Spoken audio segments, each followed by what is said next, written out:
hun Meghalaya autocross driver ha ka sin ka banengkong kalayo ban Pynlong ya ka jingya ko penmare kali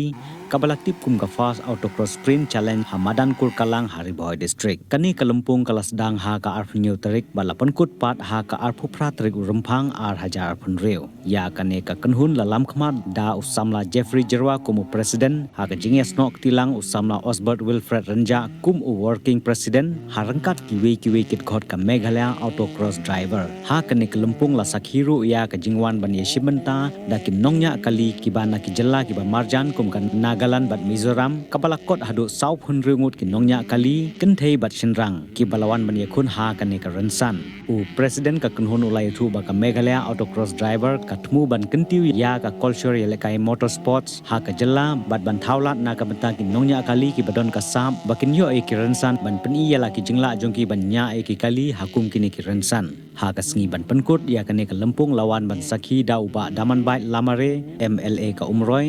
bat na kaleng kinong panyai ha kane kalempung kila sam ki khusnam shabaro kinong job ha ki kerdan bapher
nga de Jeffrey Jerwa ide na po Meghalaya autocross drivers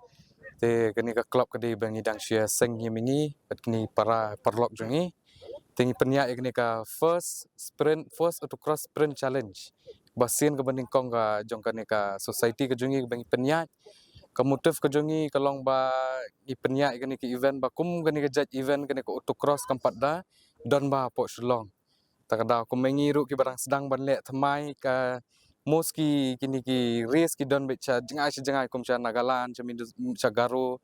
cha Mizoram ta kalong jenjar ba kan yingi bingin ne chite namar bing dak sedang ningkong ngibun ki jinglot haka bangisa dapoi kali chete ngi hapsna te takadaw kan ni kwa ban pelong kini ba ngi ibun ki samla ki bedang sedang ningkong ru ki bun ki adon kini ka passion ban le kai kini racing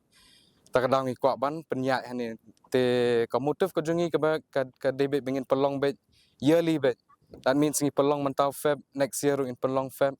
lane pot telang how November December in le kat bala bingin pelong yearly bet sedat bakini ki youth jungi ki berang chu sedang banle kani ka autocross ru kin yo mensim kin sedang shana po rile jong lada kilak kiu nani kilak banle chbere shik baper ijaka te kani ka event jungi ru kala long ka bajom kani ka event ka beningkong tambah ki participants ki show up ilang do sapun reu ki don ki ladies kategori ki rookie ta ki de ki barang shoe sedang lut baro barang shoe sedang lut ban nya e kani autocross ngi don ka SUV ki banya e kani ki gypsy ba ko open ki bala long ki professional te ki nong wan shim bentar ki de na keleng ki wan na po Garo na po Nagaland then na po Mizoram na po Jantia Hills stay te tangkatahi na Bhoi ru ki don te tangum tahi blesibon